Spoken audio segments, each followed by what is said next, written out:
How was this sound made?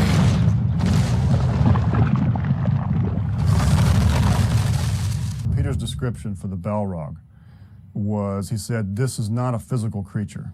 It's basically shadow and flame. I mean, he's made out of rock and lava, so he needs to have this sort of very natural, organic, rocky feel. So I thought it might be good to try to make a growl out of a rock. This just ungodly low, grinding roar. So I recorded probably an hour's worth of cinder blocks scraping across a wooden floor.